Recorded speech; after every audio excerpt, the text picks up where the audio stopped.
മറ്റൊരു ഫോക്കസ് സ്റ്റോറിയാണ്. വിരമിക്കൽ പ്രഖ്യാപനം പിൻവലിച്ച് നിയമസഭാ തെരഞ്ഞെടുപ്പിൽ കെ.ടി. ജലീൽ വീണ്ടും തവനൂരിൽ മത്സരിക്കും. മുസ്ലിം ലീഗിനെതിരെ ജലീലിനെ മുൻനിർത്തി LDF-ഉം നീക്കം ശക്തമാക്കി തുടങ്ങി. മന്ത്രി വി അബ്ദുറഹ്മാനെ തവനൂരിലേക്ക് കൊണ്ടുവരാൻ നീക്കം നടക്കുന്നുണ്ടെങ്കിലും അബ്ദുറഹ്മാൻ അനുകൂലമായല്ല പ്രതികരിച്ചത്. തവനൂരിൽ സ്വതന്ത്ര സ്ഥാനാർത്ഥിക്കാണ് വിജയ സാധ്യത എന്നിരിക്കെ കെ.ടി. ജലീൽ നാലാമതും തവനൂരിൽ മത്സരിക്കാൻ സാധ്യതയേറുകയാണ്. രാഷ്ട്രീയ വിഷയങ്ങളിൽ ഇടപെട്ട് കെ.ടി. ജലീൽ സജീവമായി തന്നെ ഇപ്പോൾ രംഗത്തുണ്ട്. കെ.ടി. ജലീൽ മത്സര രംഗത്ത് നിന്ന് മാറി നിൽക്കും എന്നുള്ള രീതിയിലുള്ള ഒരു പ്രചരണമുണ്ടായിരുന്നു. അതുമാത്രമല്ല, ജലീലും മത്സരിക്കാൻ താല്പര്യമില്ല, തെരഞ്ഞെടുപ്പ് രാഷ്ട്രീയത്തിലേക്ക് ഇനിയില്ല എന്ന പ്രഖ്യാപനം നടത്തിയതാണ്. പക്ഷേ ഇപ്പോൾ മലപ്പുറം ജില്ലയിൽ മുസ്ലിം ലീഗിനെതിരെയുള്ള ആയുധമാക്കി വീണ്ടും ജലീലിനെ ഉയർത്തിക്കാട്ടുകയാണ് CPM. പല വിഷയങ്ങളിലും ലീഗിനെ പ്രതിരോധത്തിലാക്കുന്ന വിഷയങ്ങളിൽ ജലീലാണ് മലപ്പുറത്ത് അഭിപ്രായ പ്രകടനം നടത്തുന്നത് എന്ന പ്രത്യേകതയുമുണ്ട്. കഴിഞ്ഞ ദിവസം ഈ വിഷയം സജീവമായിട്ട് ന്യൂസ് 18 ചർച്ച ചെയ്തതാണ്. ജലീൽ CPM-ന്റെ മുന്നണി പോരാളിയായി ലീഗ് വിരുദ്ധ പ്രചാരണത്തിൽ പങ്കാളിയാവുന്നത്.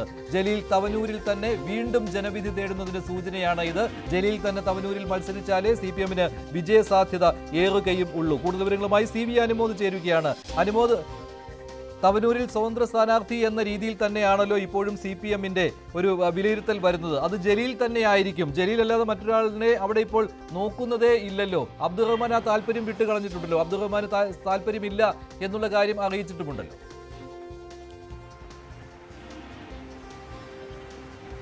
തീർച്ചയായും മഞ്ജുഷ, കെ.ടി. ജലീൽ തന്നെ തവനൂരിൽ വീണ്ടും മത്സരിക്കുമെന്ന് തന്നെയാണ് നമുക്ക് ഈ ഘട്ടം വരെയും അറിയാൻ കഴിയുന്നൊരു കാര്യം. കാരണം നേരത്തെ കഴിഞ്ഞ വർഷം ഒക്ടോബർ 2-ാം തീയതി ഇനി തെരഞ്ഞെടുപ്പ് രാഷ്ട്രീയത്തിലേക്കില്ല എന്ന് കെ.ടി. ജലീൽ പ്രഖ്യാപിച്ചിരുന്നു. താൻ മത്സരിച്ച് കഴിഞ്ഞിരിക്കുന്നു, ഇനി മതിയാക്കിയിരിക്കുന്നു, രാഷ്ട്രീയത്തിൽ ഇനി തെരഞ്ഞെടുപ്പിലേക്കില്ല എന്ന് പ്രഖ്യാപിച്ചിരുന്നെങ്കിലും ഇപ്പോൾ സമീപകാലത്തുണ്ടായ സംഭവവികാസങ്ങൾ സൂചിപ്പിക്കുന്നത് അദ്ദേഹം വീണ്ടും തവനൂരിൽ മത്സരിക്കുമെന്ന് തന്നെയാണ്. ഇതുവരെ ഉണ്ടായ ഏറ്റവും പ്രധാനപ്പെട്ട ഒരു രാഷ്ട്രീയ നീക്കം മുസ്ലിം ലീഗിനെതിരെയുള്ള പോരാട്ടം ജലീലിനെ മുൻനിർത്തി ഇടതുപക്ഷം നയിക്കുന്നു എന്നുള്ളതാണ്. അതോടൊപ്പം തന്നെ തവനൂർ മണ്ഡലത്തിൽ മറ്റൊരാൾക്കും അവിടെ ജയിച്ചു കയറാൻ കഴിയുകയില്ല എന്നൊരു സാഹചര്യം കൂടിയുണ്ട്. തവനൂരിൽ ഒരിക്കലും പാർട്ടി ചിഹ്നത്തിൽ ആർക്കും ജയിച്ചു കയറാൻ കഴിയില്ലെന്ന് പാർട്ടി നേതൃത്വത്തിന് നന്നായിട്ട് അറിയാം. അതിനു പുറമെ ജലീലിൻ്റെ ആ മേഖലയിൽ രാഷ്ട്രീയ ഭേദമന്യേ എല്ലാ പാർട്ടികളിൽ നിന്നും വോട്ട് ലഭിക്കുന്ന ഒരു സാഹചര്യമുണ്ട്.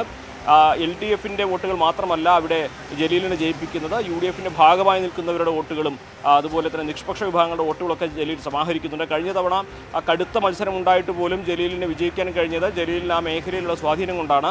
അതേ സ്വാധീനം മറ്റാർക്കും അവിടെ ഉണ്ടായിട്ടില്ല, അവിടെ നേടാൻ കഴിയുകയില്ല എന്ന് തന്നെയാണ് വിലയിരുത്തൽ. കഴിഞ്ഞ പാർലമെൻറ്റ് തെരഞ്ഞെടുപ്പിൻ്റെ സമയത്ത് ജലീലിനെ പൊന്നാനിയിൽ മത്സരിപ്പിച്ച് അവിടെ ഇടതുപക്ഷത്തിൻ്റെ മുതിർന്ന നേതാവിനെ പകരം ജലീൽ ജയിക്കുകയാണെങ്കിൽ തവനൂരിലേക്ക് കൊണ്ടുവരാനുള്ള ഒരു ആലോചന നടന്നിരുന്നു. പക്ഷേ ജലീൽ പൊന്നാനി മത്സരിക്കാനല്ലേ എന്ന് പറയുകയും ജലീലിന് പകരം അവിടെ ആര് നിന്നാലും ജയിക്കില്ല എന്നൊരു വിലയിരുത്തൽ പാർട്ടിക്കുള്ളിൽ തന്നെ ഉണ്ടായിട്ടുള്ള ഒരു സാഹചര്യം കൂടിയുണ്ട്. അതുകൊണ്ട് തന്നെയാണ് ഇപ്പോൾ പാർട്ടി അവിടെ മറ്റൊരു സാഹചര്യത്തിലും ഇനി ജലീലിന് പകരം ഒരാളില്ലാത്തൊരു സാഹചര്യം അവിടെ സംജാതമായിട്ടുള്ളതായിട്ടും അതുകൊണ്ട് തന്നെ ജലീൽ വീണ്ടും തുടരാൻ പാർട്ടി നിർദ്ദേശിക്കുമെന്ന തരത്തിലേക്കുള്ള വിവരങ്ങൾ ലഭിക്കുന്നത്. ജലീലാകട്ടെ ഇക്കാര്യത്തിൽ പരസ്യമായിട്ടുള്ള അഭിപ്രായങ്ങൾ തുറന്നു പറഞ്ഞിട്ടുള്ള കഴിഞ്ഞ ദിവസം ചോദിച്ചപ്പോഴും തൻ്റെ നിലപാട് പഴയത് തന്നെയാണ്. പാർട്ടിയെല്ലാം തീരുമാനിക്കട്ടെ, പാർട്ടിയിലും ആളുകൾ ഉണ്ടല്ലോ എന്നാണ് അദ്ദേഹത്തിൻ്റെ പ്രതികരണം ഉണ്ടായിരുന്നത്. പക്ഷേ തവനൂർ മണ്ഡലത്തിൻ്റെ ഒരു സ്വഭാവം വെച്ച് അവിടെ മറ്റൊരാൾക്ക്, പ്രത്യേകിച്ച് പാർട്ടി ചിഹ്നത്തിൽ ആര് മത്സരിച്ചാലും അവിടെ വിജയിക്കാൻ കഴിയുകയില്ല. കോൺഗ്രസിന് ലീഗിനൊക്കെ സ്വാധീനമുള്ള മണ്ഡലം, അവിടെ കെ.ടി. ജലീൽ ഉണ്ടാക്കിയെടുത്ത ഒരു സ്വാധീനവും കെ.ടി. ജലീലിന് ആ മേഖലകളിൽ എല്ലായിടത്തുമുള്ള ഒരു സ്വാധീനവും കൃത്യമായിട്ട് തെരഞ്ഞെടുപ്പിൽ പ്രതിഫലിക്കുന്നതാണ്.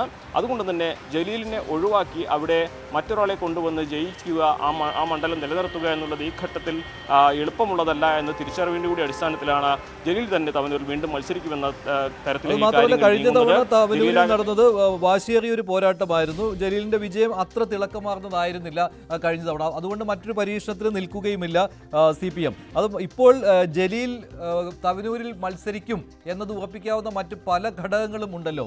ലീഗിനെതിരെയുള്ള പ്രചാരണങ്ങളിൽ ഇപ്പോൾ ശക്തനായി നിൽക്കുന്നത് ജലീൽ തന്നെയാണ്. ഇടയ്ക്കൽപ്പം പിൻവാങ്ങൽ നടത്തിയതാണ്, പക്ഷേ ഇപ്പോൾ അങ്ങനെയല്ല. പാണക്കാട് കുടുംബത്തിനെതിരെ പോലും ചോദ്യങ്ങൾ ഉന്നയിച്ചുകൊണ്ട് വീണ്ടും ജലീൽ വരികയാണ്. CPM-ന് ഉന്നയിക്കുവാൻ കഴിയാത്ത പ്രശ്നങ്ങൾ മലപ്പുറത്ത് ഏറ്റെടുക്കുകയാണ് ജലീൽ ചെയ്യുന്നത്. ഇപ്പോൾ ഏറ്റവും ഒടുവിൽ PK ഫിറോസിനെതിരെ തുടർച്ചയായിട്ട് അദ്ദേഹം കാര്യങ്ങൾ പറഞ്ഞുകൊണ്ടിരിക്കുകയാണ്. അതുകൊണ്ട് തന്നെ ഫിറോസിന് മറുപടി നൽകേണ്ടി വരുന്നു. ഫിറോസ് പറയുന്നു, എപ്പോഴും ഫിറോസ് എന്നുള്ള പേര് ഉച്ചരിച്ചുകൊണ്ടിരിക്കുകയാണ് ജലീൽ എന്ന്. അപ്പോൾ സജീവമായി തന്നെ ഇത്തരം വിഷയങ്ങൾ ഏറ്റെടുത്തുകൊണ്ട് ജലീൽ മുന്നോട്ട് പോകുമ്പോൾ ജലീൽ തന്നെ തവനൂരിൽ എന്നല്ല, ജലീൽ മത്സരിക്കുന്നു എന്നുള്ള കൃത്യമായ വിവരം തന്നെയല്ലേ ഇത്? അല്ലാതെ മത്സരിച്ചേക്കും എന്നല്ലല്ലോ പറയേണ്ടത്.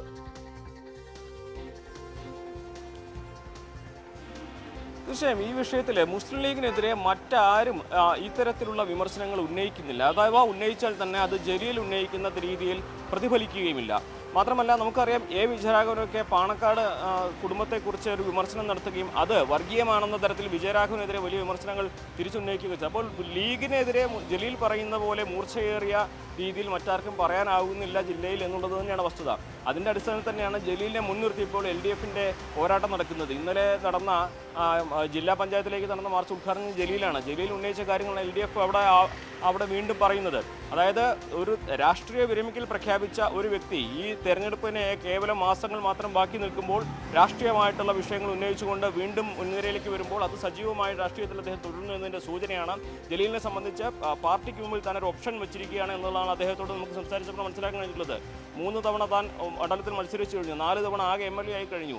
ഇനിയും താൻ അവിടെ തുടരുമെന്ന് താൻ ആഗ്രഹിക്കുന്നില്ല, പാർട്ടി തീരുമാനിക്കട്ടെ എന്ന് പറയുമ്പോൾ പാർട്ടിക്ക് മുമ്പിൽ മറ്റ് ഓപ്ഷൻസ് ഒന്നുമില്ല. പാർട്ടി വേറെ മറ്റൊരു പേര് അവിടെ പകരം വയ്ക്കാനില്ല എന്നുള്ളതാണ് വസ്തുത. വി അബ്ദുറഹ്മാന്റെ പേര് നേരത്തെ ചർച്ച ചെയ്തെങ്കിലും വി അബ്ദുറഹ്മാൻ താനൂർ വിട്ട് മാറുന്നത് ഈ ഘട്ടത്തിൽ മണ്ഡലത്തിന് ആ താനൂർ കൈവിന്ന് പോകുന്ന ഒരു അവസ്ഥ വരുന്ന ഒരു വിലയിരുത്തലുണ്ടായിട്ടുണ്ട്. അങ്ങനെ നോക്കുമ്പോൾ പാർട്ടിക്ക് മുമ്പിൽ ജലീലല്ലാതെ വേറൊരു മറ്റൊരു തെരഞ്ഞെടുക്കാനുള്ള ഓപ്ഷൻ ഇല്ല. അതുകൊണ്ട് തന്നെ ജലീൽ മത്സരിക്കുമെന്ന് തന്നെയാണ് നമുക്ക് ഈ ഘട്ടത്തിൽ മനസ്സിലാക്കാൻ കഴിയുന്നത്. കാരണം ഇതുവരെയുള്ള അദ്ദേഹത്തിന്റെ രാഷ്ട്രീയ നീക്കങ്ങൾ, ഇപ്പോൾ അദ്ദേഹം തുടങ്ങി വെച്ച രാഷ്ട്രീയ പോരാട്ടം, ഇതൊക്കെ തന്നെ വരുന്ന തദ്ദേശ ഭരണ തെരഞ്ഞെടുപ്പിലും അതിനുശേഷം വരുന്ന നിയമസഭാ തെരഞ്ഞെടുപ്പിലുമൊക്കെ മുസ്ലിം ലീഗിനെതിരെയും UDFിനെതിരെയും LDF വലിയ ആയുധമാക്കി ഉപയോഗിക്കുന്നതാണ്. ഇപ്പോൾ തന്നെ LDF അത് ഉപയോഗിച്ചു കഴിഞ്ഞിരിക്കുന്നു. അങ്ങനെ ഒരു രാഷ്ട്രീയമായ ഒരു പോരാട്ടം നടത്തുന്ന ഒരു മുൻനിര നേതാവിനെ ഒഴിവാക്കിക്കൊണ്ട് തെരഞ്ഞെടുപ്പിൽ മുന്നോട്ട് പോവുക എന്നത് രാഷ്ട്രീയമായിട്ട് അസാധ്യമായിട്ടുള്ള ഒരു കാര്യമായതുകൊണ്ട് തന്നെ തവനൂരിൽ 4ാമതും ജലീൽ മത്സരിക്കുമെന്ന് തന്നെ നമുക്ക് ഈ ഘട്ടത്തിൽ പറയാം. നേരത്തെ ഏതാണ്ട് ഒരു വർഷം മുമ്പാണ് 2024 സെപ്റ്റംബറിലായിരുന്നു ജലീൽ അങ്ങനെ ഫേസ്ബുക്ക് പോസ്റ്റ് ഇട്ടത്. ഇനി തെരഞ്ഞെടുപ്പിൽ മത്സരിക്കില്ല, അവസാന ശ്വാസം വരെ CPM സഹയാത്രികനായിട്ട് തന്നെ ഇരിക്കും, അതിന് ഒരു പദവിയും സ്വീകരിക്കുകയില്ല, അതുപോലെ തന്നെ ഈ അഴിമതിക്കാരെ തുറന്നു കാട്ടും, അതിനുവേണ്ടി ഒരു പോർട്ടൽ തുടങ്ങും എന്നൊക്കെ പറഞ്ഞുകൊണ്ട് 2024 സെപ്റ്റംബർ മാസത്തിലാണ്, ഏതാണ്ട് ഒരു വർഷം മുൻപാണ് ജലീൽ പരസ്യമായിട്ട് ഇക്കാര്യം അറിയിച്ചത്. പക്ഷേ അതിനുശേഷം ഒരു 6 മാസക്കാലത്തോളം അദ്ദേഹം ആ രീതിയിൽ തന്നെയായിരുന്നു മുന്നോട്ട് പോയിരുന്നത്. പക്ഷേ സമീപ മാസങ്ങളിലാണല്ലോ KT ജലീൽ വീണ്ടും ഈ രാഷ്ട്രീയ വിഷയങ്ങൾ ഏറ്റെടുത്തുകൊണ്ട് മുന്നോട്ട് വരുന്നത്. അപ്പോൾ CPMൽ നിന്ന് കൃത്യമായ ഒരു സന്ദേശം കിട്ടിയിട്ടുണ്ട് എന്ന കാര്യത്തിലും ഒരു സംശയവുമില്ലല്ലോ. തവനൂരിൽ ജലീൽ തന്നെ ഇറങ്ങണം, എങ്കിലേ മണ്ഡലം നിലനിർത്തുവാൻ കഴിയുകയുള്ളൂ എന്നത്. അപ്പോൾ ആ പദവി വേണ്ട എന്നുള്ള കാര്യം അദ്ദേഹം മാറ്റിവെച്ചിരിക്കുകയാണ്. ഇവിടെ കഴിഞ്ഞ തവണത്തെ ഒരു രാഷ്ട്രീയ സാഹചര്യം കൂടി നമ്മൾ പരിശോധിക്കേണ്ടതുണ്ട്. PV അൻവർ ഇടതുപക്ഷത്ത് സ്വതന്ത്രമായി എന്ന് ജയിച്ച് ഇടതുപക്ഷത്തെ ചോദ്യം ചെയ്യുന്ന സാഹചര്യത്തിലായിരുന്നു ജലീലിൻ്റെ ആ സമയത്തുള്ള നീക്കങ്ങൾ. അന്ന് അൻവറിനൊപ്പം ജലീലും നിൽക്കുമോ, അന്ന് ഇടതു സ്വതന്ത്ര MLA-മാരെല്ലാം തന്നെ ഒരു ക്ലസ്റ്ററായിട്ട് ഇടതുപക്ഷത്തെ വെല്ലുവിളിക്കുന്ന സാഹചര്യം ഉണ്ടാക്കുമോ എന്ന ചോദ്യങ്ങളൊക്കെ ഉയർന്നിരുന്നു. അങ്ങനെ ഒട്ടനേകം സസ്പെൻസ് നിറഞ്ഞ സമയത്തായിരുന്നു അദ്ദേഹത്തിൻ്റെ ഈ പ്രഖ്യാപനം വന്നിരുന്നത്. താൻ തെരഞ്ഞെടുപ്പ് രാഷ്ട്രീയത്തിലേക്കില്ല, LDFിനൊപ്പം നിൽക്കുമെന്നുള്ളത്. അതിനുശേഷം അദ്ദേഹം കാര്യമായിട്ടുള്ള രാഷ്ട്രീയ പ്രതികരണങ്ങൾ ഫേസ്ബുക്കിലൂടെ മാത്രം നടത്തി മുന്നോട്ട് പോകുമ്പോഴാണ് PK ഫിറോസിൻ്റെ സഹോദരൻ്റെ വിഷയം വന്നപ്പോൾ അദ്ദേഹം വീണ്ടും സജീവമായിട്ട് മാധ്യമങ്ങൾക്ക് മുൻപിലെത്തി ഈ ആരോപണങ്ങൾ ഉന്നയിക്കുകയും വയനാട് ഭൂമി വിഷയമടക്കമുള്ള കാര്യങ്ങൾ അദ്ദേഹം നേരിട്ട് സ്ഥലം സന്ദർശിച്ച് അവിടെ വെച്ച് മാധ്യമങ്ങളെ കണ്ട ഈ വിഷയത്തിൽ ഇടപെടുകയും ചെയ്യുന്നു. അതായത് മുസ്ലിം ലീഗിനെതിരെ ഇന്ന് ഇടതുപക്ഷത്തെ ഒരു നേതാവും നടത്താത്ത നീക്കങ്ങൾ KT ജലീൽ നടത്തുന്നുണ്ടെങ്കിൽ കൃത്യമായ രാഷ്ട്രീയ സന്ദേശം അത് ജലീലിന് ലഭിച്ചിട്ടുണ്ട് എന്നുള്ളത് തന്നെയാണ്.